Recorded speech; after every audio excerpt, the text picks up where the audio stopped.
E se forças poderosas tivessem silenciado deliberadamente as vozes dos deuses africanos?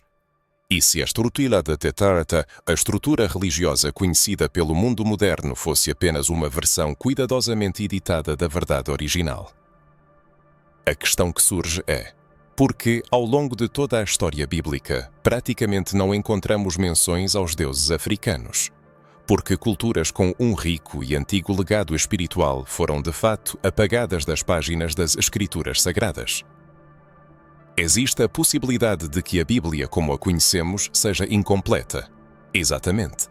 Incompleta, seletiva e sujeita à influência de forças políticas e religiosas que ditaram o que era sagrado e o que não era.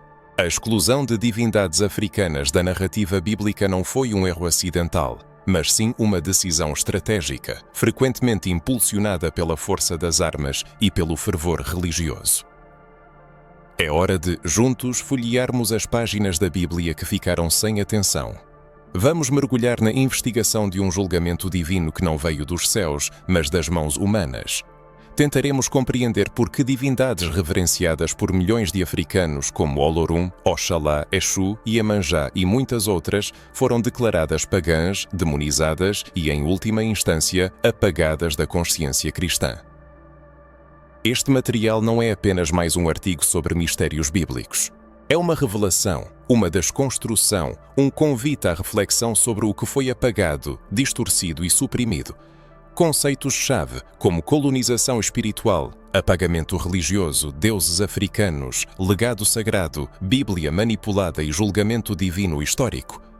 Não são apenas termos de busca, mas feridas abertas na consciência de muitas pessoas. São temas que nos forçam a um olhar crítico sobre o passado e despertam a sede por justiça espiritual. A história é escrita pelos vencedores e os deuses vencidos foram apagados da memória. Mas por quê? Por que foi necessário substituir nomes sagrados? Porque o divino africano passou a ser associado ao pecado, à feitiçaria e à idolatria. Quem tomou essa decisão e com que propósito? Você já percebeu como a representação de Deus na Bíblia foi padronizada, embranquecida e reduzida a uma única imagem do sagrado? Já se perguntou por que os povos africanos, detentores de uma das cosmologias espirituais mais antigas do mundo, foram retratados apenas como descendentes de uma maldição, escravidão e idolatria? Isso foi realmente a vontade de Deus ou a vontade dos impérios? As respostas residem não apenas nos textos preservados, mas também naqueles que foram removidos, proibidos e destruídos. Livros inteiros desapareceram da história sagrada, versículos foram alterados, entre que aqueles que perderam seu lugar na narrativa estavam os deuses africanos, símbolos de força, sabedoria, justiça e equilíbrio espiritual. Este material revelará segredos que você nunca ouviu na igreja. Ele permitirá um aprofundamento no estudo de documentos esquecidos, testemunhos ignorados e profundas conexões espirituais entre o sagrado africano e o divino bíblico. Vamos questionar não apenas os textos, mas também os silêncios. Vamos descobrir a espiritualidade africana em toda a sua plenitude, complexa, poderosa e absolutamente divina. Deuses africanos, vítimas de um julgamento divino ou de uma condenação humana. No final desta narrativa, cada um poderá se perguntar se realmente foram as forças superiores que sentenciaram as divindades africanas ou se foi uma obra das mãos humanas. Prepare-se para uma reinterpretação das concepções estabelecidas sobre fé, história e autoidentificação espiritual. Antes de mergulharmos nas razões do desaparecimento dos deuses africanos dos textos bíblicos, é fundamental compreender sua essência, seu papel e a ameaça que representavam para os sistemas religiosos e coloniais que definiam a ordem mundial. Muito antes da chegada dos conquistadores europeus, as civilizações africanas possuíam uma riquíssima cosmologia espiritual, cuja influência é reconhecida por muitos pesquisadores como o berço da sabedoria mística da humanidade. Orunmila não é apenas um nome, é a personificação da sabedoria, o orixá do destino e dos conhecimentos mais profundos, guardião dos mistérios da existência humana. Odunarsk, Aquele que vê o invisível, que antecipa o caminho antes mesmo do primeiro passo. Num mundo onde as pessoas buscavam sentido, direção e cura, ele servia como ponte entre o espírito humano e o eterno princípio divino. Olorum, o Deus Supremo, Criador de tudo o que existe, fonte de vida e energia, nas tradições africanas, é comparável a El Shaddai do povo hebreu ou a Deus Pai no cristianismo. Olorum não está separado do universo, ele é parte integrante dele. E a ele retorna tudo o que existe, o que reflete uma visão espiritual profunda e holística, que reconhece o sagrado em todas as formas de vida. Exu, talvez o mais incompreendido e caluniado dos orixás, frequentemente confundido com o diabo, é, na verdade, um mensageiro, guardião dos caminhos e encruzilhadas, intermediário entre humanos e deuses. Ele simboliza o movimento, a comunicação e a transformação, conectando mundos, dimensões e realidades. Sua demonização foi um golpe não apenas contra ele, mas contra a conexão entre a humanidade e o sagrado. Esta é apenas uma pequena parte do panteão africano.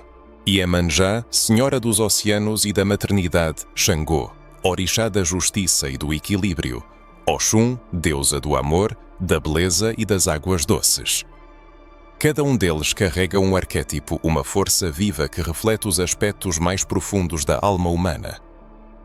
Não era apenas adoração, mas comunicação, coexistência com o divino. A espiritualidade africana não elevava Deus a um trono inatingível, mas via o sagrado no cotidiano, nos elementos naturais, nos ciclos da vida. Essa sólida estrutura religiosa não separava a fé da cultura, religião da identidade. O sagrado era parte integrante da vida, sentido em cada gesto, dança, canto e ritual, estabelecendo uma conexão direta com o mundo espiritual.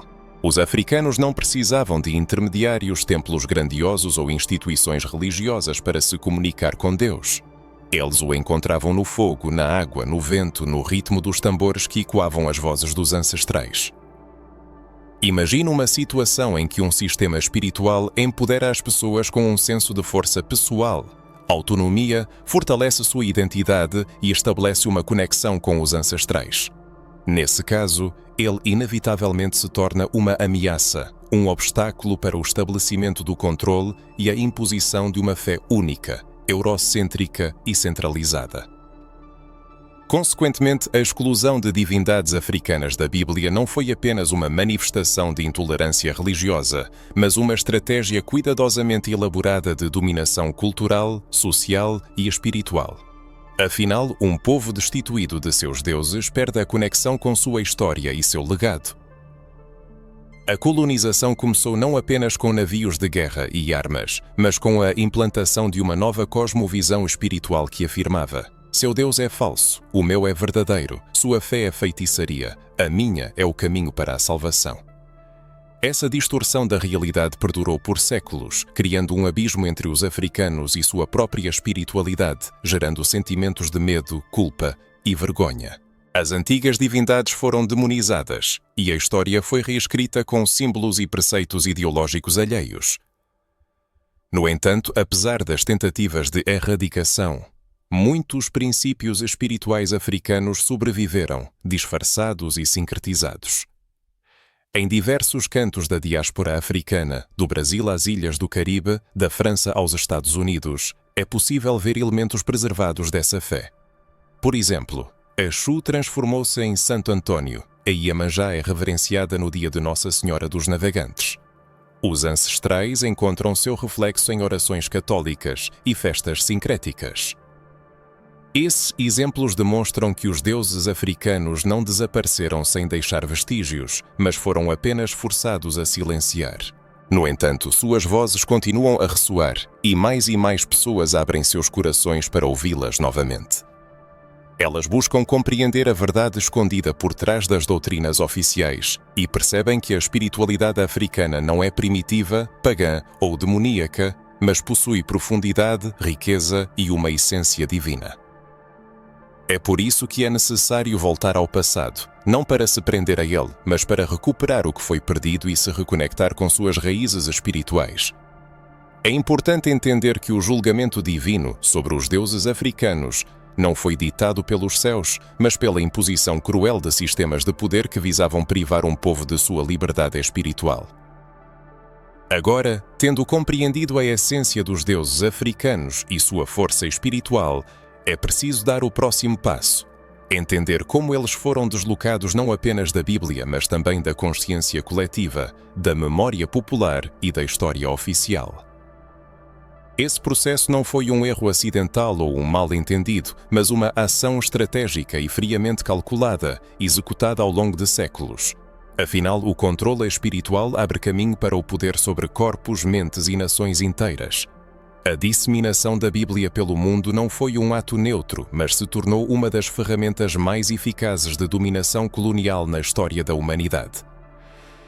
Enquanto os exércitos conquistavam terras, os missionários invadiam as almas. Milhões de africanos foram confrontados com a escolha: abandonar suas antigas crenças, divindades ancestrais e rituais. A evangelização não era um convite, mas uma imposição. Aceitem nosso Deus, ou serão destruídos. Abandonem seus orixás, ou queimarão no inferno. Esse era o tom da mensagem, que vinha acompanhada de chicotes, correntes e subjugação cultural. A imposição de dogmas religiosos aos povos africanos é uma página trágica da história.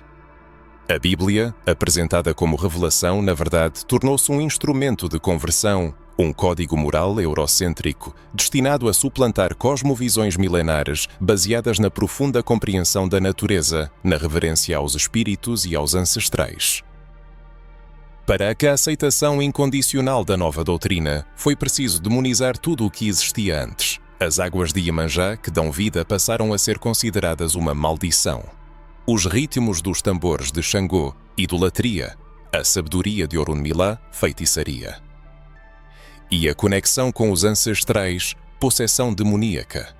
Até Exu, símbolo de movimento e mudança, foi relegado aos porões do inconsciente coletivo, como a personificação do mal. Isso não foi por acaso. A colonização não poderia se limitar apenas à conquista de terras.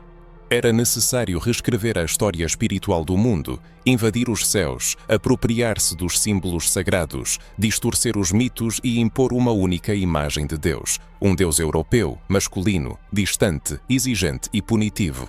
Um Deus alheio às línguas e danças africanas, que negava os ancestrais e desprezava tudo o que não se encaixava em sua imagem. Assim se desenrolou uma guerra espiritual invisível, uma guerra de narrativas. Enquanto os navios negreiros cruzavam o Atlântico, os livros sagrados perfuravam os corações, preenchendo-os com dogmas estranhos. Os africanos foram ensinados a desprezar suas raízes, sua memória, suas tradições, apresentando-as como pecado. Eles eram forçados a agradecer a Deus pela libertação daqueles que os escravizaram, o ápice do cinismo e da crueldade. A espiritualidade, outrora fonte de identidade e liberdade, transformou-se em instrumento de opressão. A fé tornou-se uma prisão e a Bíblia grilhões. Não a Bíblia original, viva e simbólica, repleta de códigos profundos, mas sua versão reescrita pelos senhores, editada em concílios, traduzida com propósitos políticos e adaptada para manter a ordem colonial e a subjugação dos povos inferiores.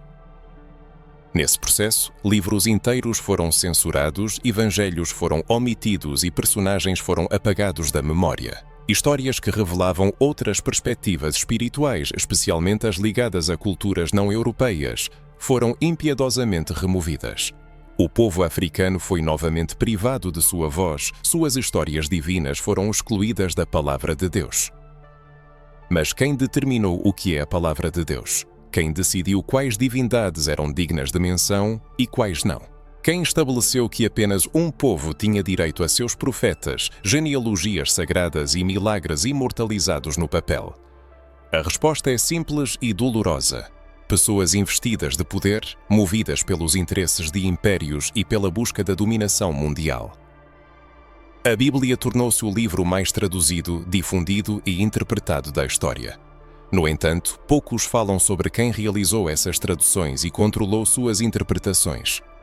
Omissão é o fato de que, ao longo dos séculos, dezenas de concílios determinaram o que deveria permanecer nas Escrituras e o que não deveria.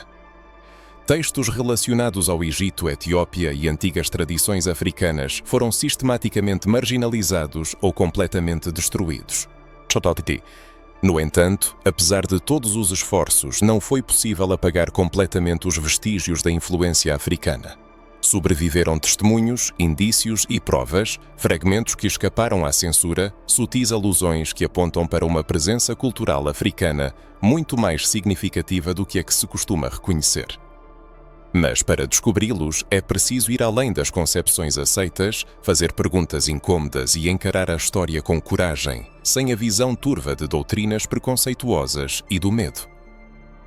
A conexão entre a Bíblia e a escravidão não é apenas simbólica, ela é literal. Ao longo dos séculos, certos versículos da Bíblia foram usados para justificar a escravização de africanos.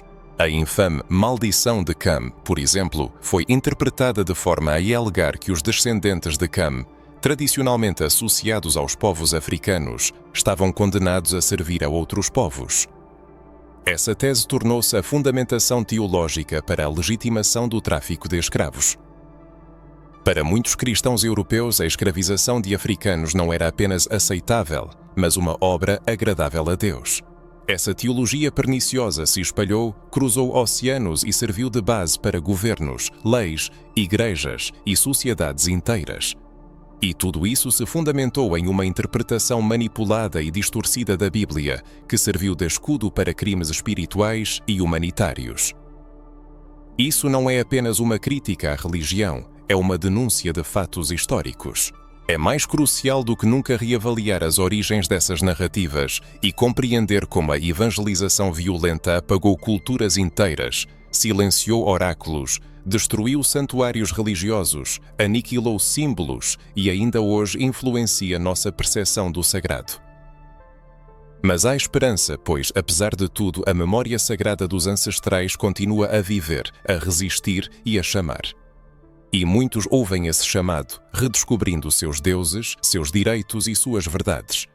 Isso demonstra que a história, por mais manipulada que tenha sido, ainda pode ser resgatada. Mesmo em meio à opressão espiritual e à violência simbólica, algo surpreendente aconteceu. Apesar de séculos de tentativas de apagar os deuses africanos da história, eles resistiram. Mesmo após perseguições, fogueiras, demonização e sincretismo forçado, sua presença continua a se manifestar. Sutilmente, disfarçadamente, mas viva. E aqui é preciso falar corajosamente sobre algo raramente mencionado: os profundos paralelos entre os deuses africanos e os personagens bíblicos. Essa conexão não é acidental, nem imposta, nem inventada. Ela está impressa na simbologia, na função espiritual, nas narrativas míticas e, acima de tudo, na energia arquetípica que esses seres representam. Os orixás, assim como os anjos e os profetas bíblicos, não são apenas figuras religiosas. São personificações de forças vitais, princípios cósmicos e manifestações do divino em sua diversidade. Se observarmos sem preconceitos, sem doutrinas, medo e pré-julgamentos, veremos uma ponte que conecta esses universos espirituais. Tomemos, por exemplo, Exu, o orixá mensageiro Senhor dos Caminhos, que conecta mundos, transmitindo mensagens dos humanos aos céus e vice-versa. Exu é a personificação do movimento, da inteligência, da estratégia e da transformação. Agora, lembremos do arcanjo Gabriel, o anjo mensageiro na Bíblia que aparece a Maria, Daniel e Zacarias, comunicando o plano divino aos humanos. Exu e Gabriel diferem apenas na forma, nome e contexto cultural, mas desempenham funções espirituais semelhantes, conectam mundos, planos e carregam a palavra divina. Falemos de Xangô, o orixá da justiça, do trovão e das balanças, que com precisão implacável se abate sobre a injustiça. Xangô é a personificação das leis espirituais. Lembremos de Moisés, o legislador bíblico que subiu à montanha para receber os mandamentos, ou de Elias, o profeta de fogo que desafia reis e invoca o julgamento celestial sobre Israel. Xangô, Moisés, Elias, todos eles personificam a ideia de ordem, julgamento e justiça divina. Iemanjá, a grande mãe, senhora dos mares, que governa as emoções e protege seus filhos. Iemanjá é o símbolo do cuidado materno, da hospitalidade e da força feminina das águas curativas. Lembremos de Maria, a mãe de Jesus, símbolo de amor, pureza e intercessão. Não é por acaso que Iemanjá encontrou reflexo nas imagens de Nossa Senhora dos Navegantes e Nossa Senhora da Conceição. A imagem da Mãe Sagrada transcende as diferenças culturais. A energia materna do divino não pertence a uma única religião, ela é universal e abrangente. Oxóssi, o caçador dos caminhos, senhor da fartura, protetor das florestas e guardião dos conhecimentos ocultos. Ele busca, observa e sabe. Ele lembra o profeta Ezequiel, que contemplava visões enigmáticas e caminhava entre os mistérios. Ele também lembra João Batista, que vivia no deserto, em harmonia com a natureza, anunciando a vinda de Oxalá, o maior orixá, a figura paterna, o princípio criador, que insufla o axé na criação e traz paz e unidade. Oxalá se associa diretamente a Deus Pai, ao Yahvé bíblico, o Criador Supremo, que gera e sustenta tudo o que existe. A semelhança é tão evidente que nas religiões afro-brasileiras, Oxalá é frequentemente sincretizado com o próprio Jesus, o filho que carrega o axé do Pai. É aqui que se revela um profundo significado, pois esse sincretismo não foi apenas uma estratégia de sobrevivência cultural, mas também uma forma de resistência espiritual. Ao esconder seus deuses por trás dos rostos de santos católicos e personagens bíblicos, o povo africano não apenas evitou a aniquilação física, mas também preservou, ainda que secretamente, a conexão com suas divindades. Foi uma maneira criativa, corajosa e engenhosa de declarar: vocês podem tirar tudo de nós, exceto nossa alma.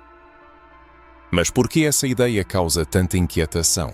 Porque a suposição de que Exu e Gabriel desempenham funções semelhantes encontra tanta resistência? Porque a ideia de que Oxum e Maria compartilham a mesma vibração espiritual é vista por muitos como heresia.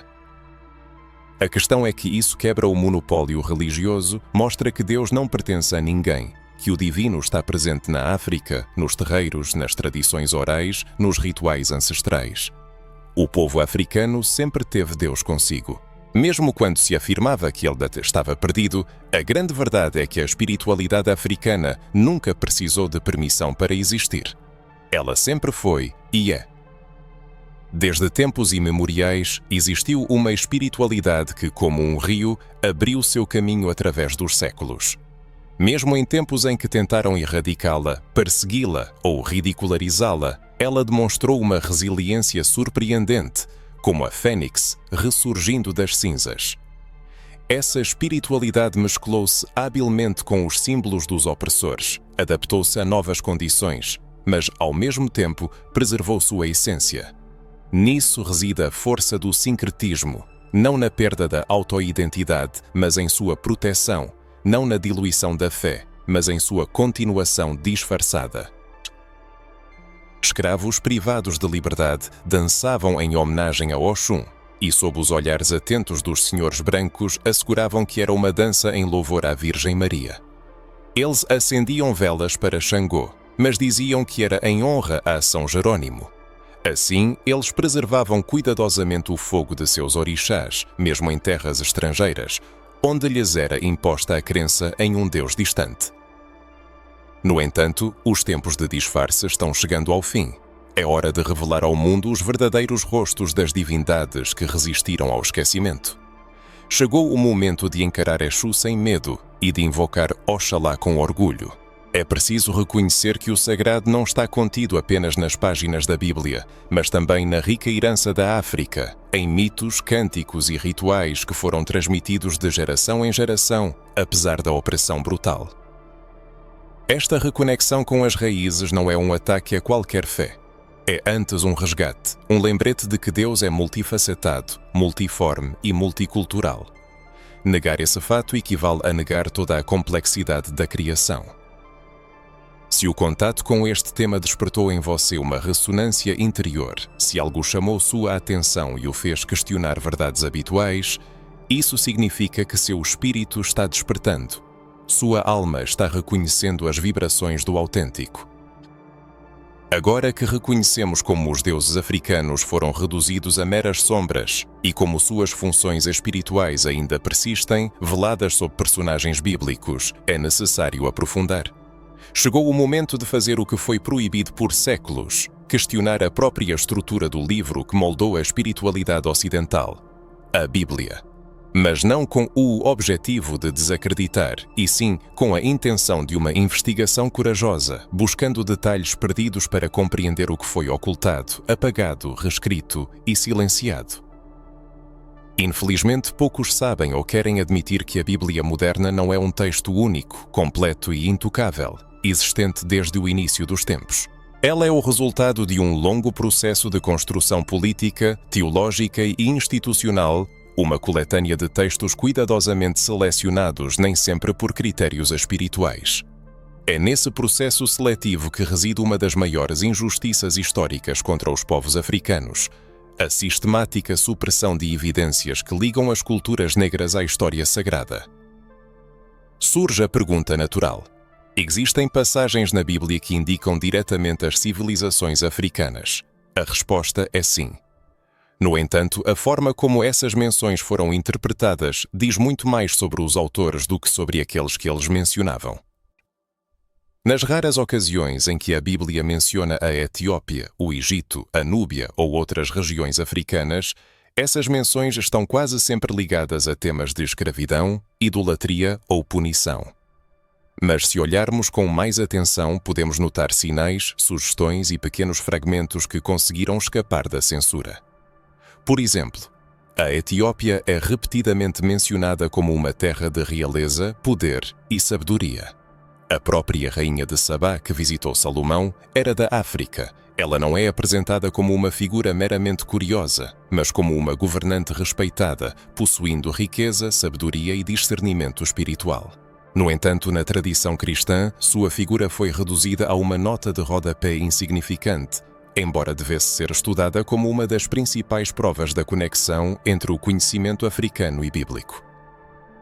Evidências convincentes da presença africana na história bíblica podem ser encontradas não apenas nos textos canônicos, mas também nos livros apócrifos que não foram incluídos na Bíblia oficial.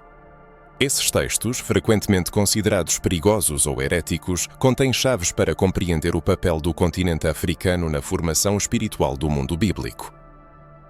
Um desses exemplos é o livro de Enoque, um texto antigo e enigmático que revela histórias intimamente ligadas às tradições espirituais africanas.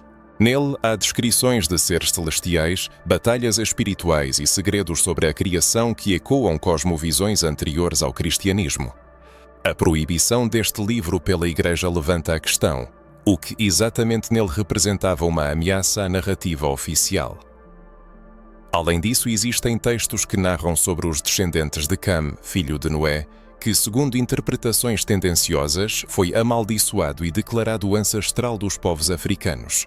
Essa interpretação serviu por séculos como justificativa para o racismo, a escravidão e a exclusão espiritual dos negros.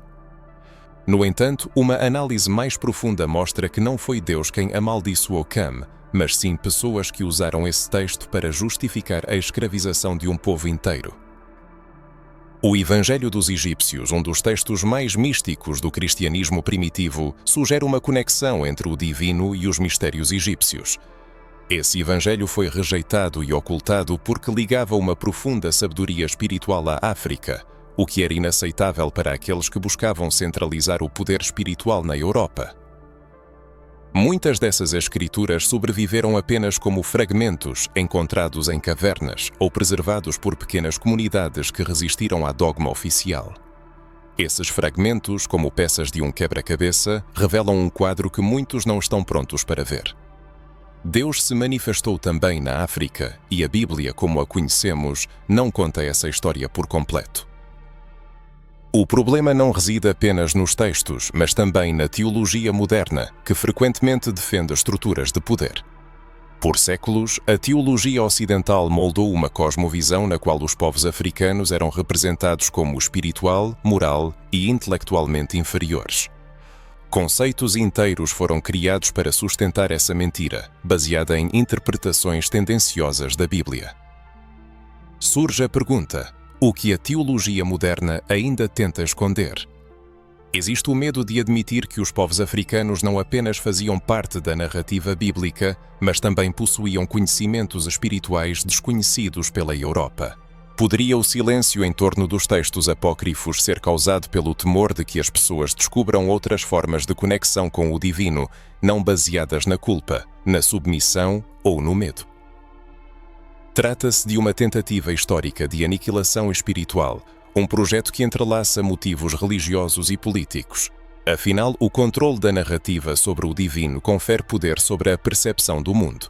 Se os povos africanos voltassem a compreender que sua fé existia antes da colonização, antes da Bíblia, antes da cruz, isso minaria as estruturas de poder que ainda hoje sustentam o racismo religioso. Por isso é tão importante revelar esses textos ocultos, essas evidências e verdades silenciadas. Não para criar uma nova doutrina, mas para ressuscitar uma espiritualidade livre, consciente, ancestral e profunda. É fundamental que essas palavras encontrem eco nos corações das pessoas. Se esta mensagem desperta algo em seu interior, significa que você está a caminho da libertação do esquecimento histórico. Até agora, exploramos os bastidores da construção bíblica, as evidências ocultas, os textos proibidos e as manipulações históricas que alteraram a percepção do sagrado. Mas agora é necessário abordar uma questão que ecoa na mente de todo buscador da verdade. Será que Deus realmente condenou os deuses africanos? Ou foi o colonizador que os condenou em nome de um deus europeu? Essa distinção é crucial, pois muitas pessoas cresceram acreditando que os orixás, voduns, inquices e outras divindades ancestrais eram demónios. No entanto, nunca questionaram quem disse isso e com base em quê. O julgamento dos deuses africanos não veio do céu. Não foi um decreto divino gravado em tábuas de pedra ou proclamado por uma voz celestial. Esse julgamento foi formulado em cortes imperiais, em púlpitos de igrejas coloniais, em câmaras da Inquisição e em livros reescritos por pessoas sedentas por dominação. Ao se deparar com civilizações profundamente conectadas ao sagrado, as pessoas sentiram medo. Medo de uma espiritualidade que não exigia templos de pedra. Medo de uma fé que não dependia de um livro. Medo de uma conexão direta com o divino que não passava pelos canais de poder da Europa. Essa espiritualidade livre, viva e ancestral representava uma ameaça ao monopólio da salvação. E a maneira mais rápida de destruir o que não se pode controlar é declará-lo maligno. E foi isso que aconteceu. Gradualmente, os deuses africanos foram derrubados de seus tronos e lançados ao inferno da imaginação colonial. O que era divino tornou-se idolatria. O que era sabedoria tornou-se feitiçaria. O que era conexão ancestral tornou-se obra do diabo.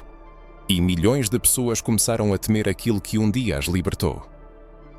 No entanto, este não é um julgamento espiritual, mas uma condenação cultural, uma manipulação da fé, uma escravidão simbólica. Para que alguém seja reconhecido como demônio, outro precisa ocupar o lugar de Deus.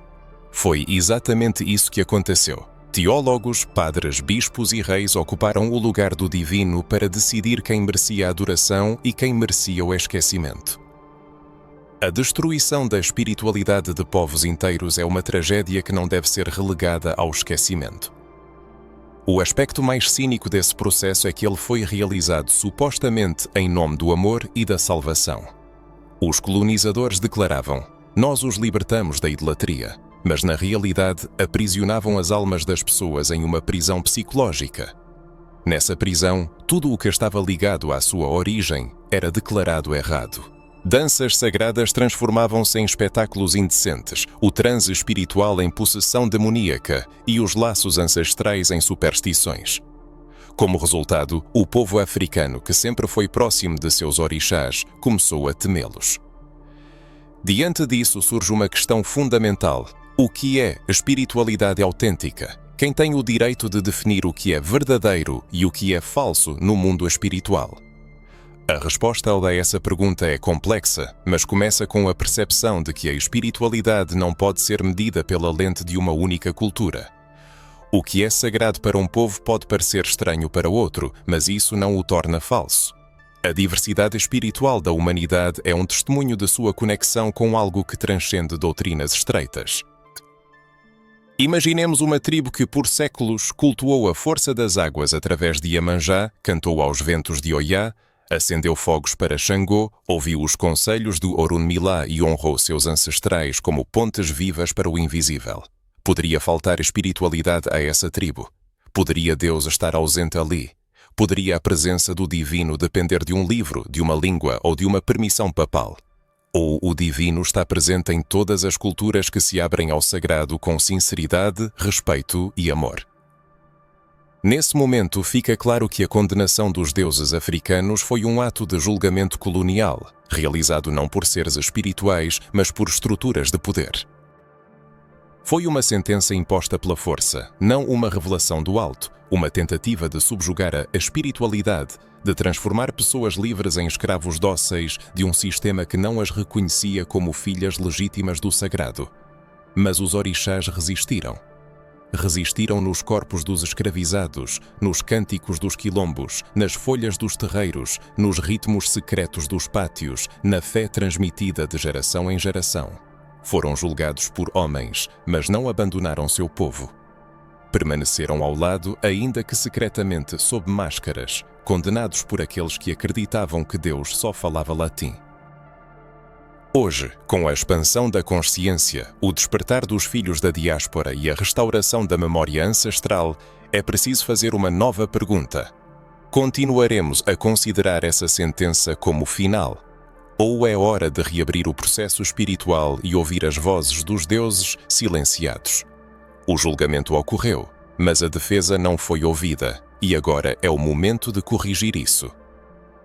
A crença de que apenas uma fé é verdadeira e todas as outras são falsas é a pedra angular do fundamentalismo, que é irmão do colonialismo. Ambos nascem do medo, do desejo de controlar e destruir tudo o que é diferente. Mas a verdadeira espiritualidade não controla, não impõe, não destrói. Ela liberta, expande e revela. É por isso que é necessário abandonar a ideia de que o julgamento divino vem do alto, quando na verdade ele vem de pessoas sedentas por poder. Os sedentos por poder proferiram o veredito contra os orixás, os ancestrais e a conexão com o mundo além, não por sua depravação, mas por sua potência e autenticidade. A espiritualidade dos orixás era forte demais para estruturas que reconheciam o divino apenas em sua forma domesticada, institucionalizada e regulamentada. A consciência desse fato não permite o silêncio e a aceitação de uma fé distorcida e uma espiritualidade maculada. A sentença proferida contra os deuses africanos é análoga às sentenças proferidas contra corpos negros, línguas africanas e histórias pré-coloniais. Todos foram considerados culpados sem direito à defesa. No entanto, os contemporâneos buscam revisar os arquivos, recontar a história e lembrar a inadmissibilidade de um ditado sobre a localização do divino. A consciência do caráter colonial, e não divino, do julgamento permite considerar os orixás inocentes. A condenação do sagrado fora de seu contexto é o mais grave dos pecados. Esses pensamentos não são apenas palavras, mas mantras de resistência, sementes de reencontro e apoio para as almas que despertam. Chega o momento do retorno, o ápice de toda a jornada. Após séculos de silêncio forçado, apagamento sistemático e julgamentos injustos, os deuses africanos retornam à memória, seus nomes ressoam novamente.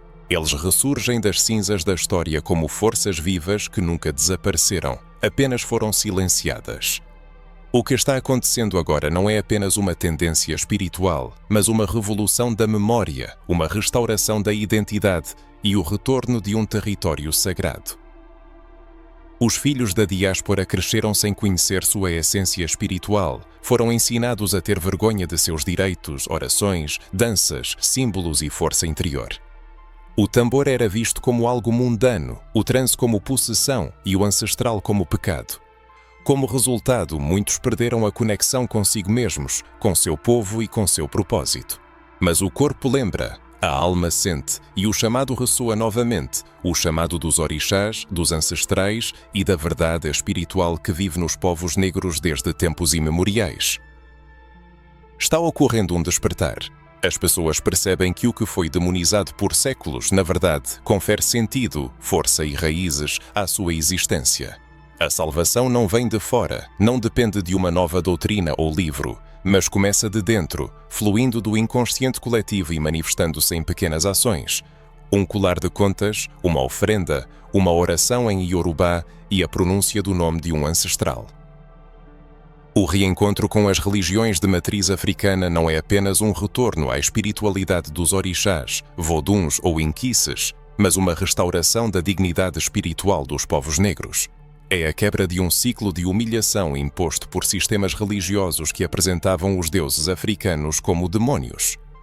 Muitos compreendem que a religião que lhes foi ensinada era apenas a versão do opressor, e não a única forma de conexão com o divino.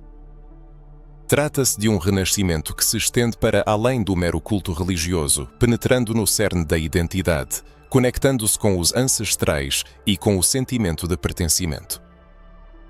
Não é apenas seguir uma determinada fé, mas reconhecer a força viva, herdada dos antepassados, que pulsa em cada africano.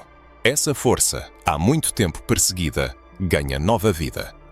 Ao acender uma vela para Omulu, o descendente da diáspora não está apenas realizando um rito religioso, ele está se reconectando com a coragem e a luta de seus ancestrais, com a energia do guerreiro espiritual que sustenta sua existência.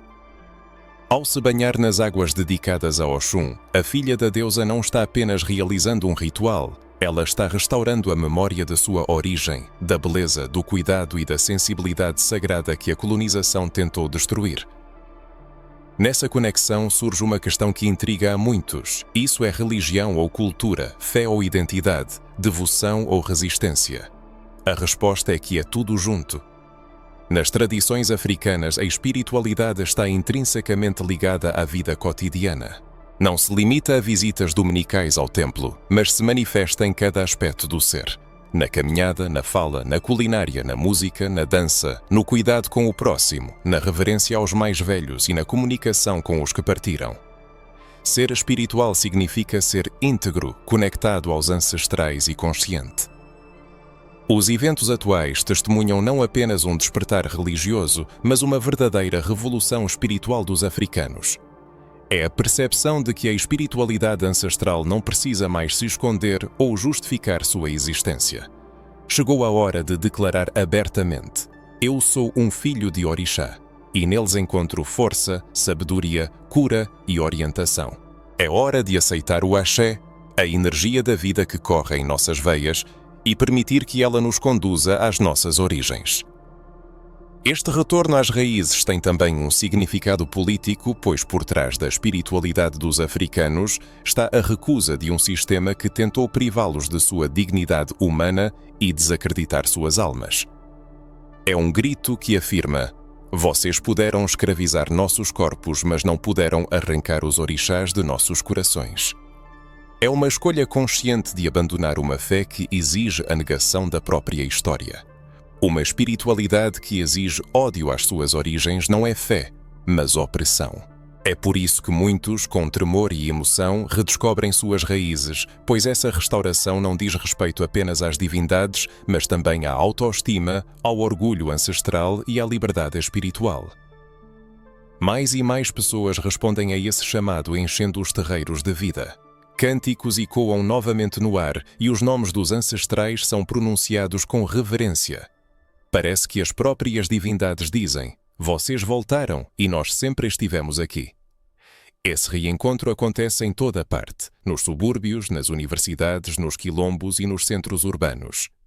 Jovens, antes envergonhados de suas raízes, agora estudam a língua Yorubá, tocam tambores, consultam búzios e reconhecem sua ancestralidade espiritual. Mulheres, antes escondidas atrás de ideais alheios, agora olham no espelho e dizem: eu sou filha de Oiá. Homens, que antes consideravam Exu o diabo, agora compreendem que ele é o Senhor dos caminhos, que sempre os guiou, mesmo quando não era reconhecido. Está acontecendo algo mais do que uma mera mudança cultural. É um despertar espiritual que não pode ser contido. Uma vez acesa a faísca do axé, sua chama não se apagará. A conexão ancestral, uma vez restaurada, ressoará eternamente. Os orixás, chamados das profundezas da memória, retornarão para influenciar o mundo com uma força sem precedentes. E esta não é apenas uma transformação estética, mas uma verdadeira revolução, um processo sagrado e urgente. Mais e mais pessoas sentem o chamado dos ancestrais, o apelo dos orixás, ou simplesmente percebem uma onda de despertar coletivo que se espalha pelo mundo. Depois de tudo o que foi dito, talvez em alguém já tenha germinado a semente da dúvida, a disposição de reconsiderar visões estabelecidas sobre fé, história e a espiritualidade. E se a Bíblia fosse reescrita hoje, não com o objetivo de apagar o passado, mas para reinterpretar honesta e corajosamente a história do ponto de vista daqueles que foram privados de voz, para expandi-la, incluindo perspectivas antes silenciadas. A primeira reação a essa ideia é o desconforto. A Bíblia é percebida como algo intocável, completo, divinamente revelado. No entanto, muitas vezes se esquece que a Bíblia em sua forma atual é resultado de trabalho humano, decisões de concílios, ajustes de impérios, traduções de partes interessadas que a moldaram ao longo dos séculos com propósitos nem sempre relacionados à espiritualidade. E se a Bíblia foi formada para agradar ao poder, por que não reinterpretar sua interpretação no interesse da justiça? Como seria uma Bíblia que não apagasse a memória dos deuses africanos? Uma Bíblia que não excluísse os negros da narrativa? Uma Bíblia que não demonizasse os ancestrais? Como seria uma Bíblia que começasse com as palavras "No princípio Deus criou a África e ali habitou com prazer"? Como seria uma Bíblia em que a sabedoria de Orunmila estivesse em pé de igualdade com a sabedoria de Salomão, onde Exu seria reconhecido como mensageiro e não como inimigo, onde as mulheres negras seriam profetisas, rainhas, matriarcas e não apenas sombras sem rosto?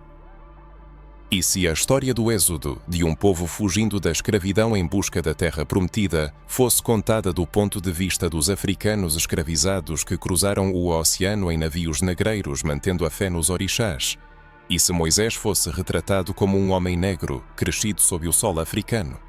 E se Jesus fosse apresentado como um homem semita africano, como ele provavelmente foi historicamente, e não na imagem europeizada usada para colonizar a consciência? Se a Bíblia fosse reescrita hoje, talvez o livro de Gênesis incluísse a história do nascimento dos reinos africanos. Talvez o livro de Salmos apresentasse cânticos iorubás. Talvez os profetas clamariam não apenas por Israel, mas também por Angola, Nigéria, Congo e Bahia.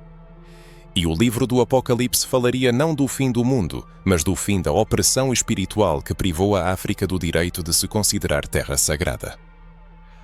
Muitos podem considerar blasfema a ideia de reinterpretar a Bíblia no contexto da espiritualidade africana, mas isso não é heresia, e sim uma tentativa de restaurar a justiça histórica.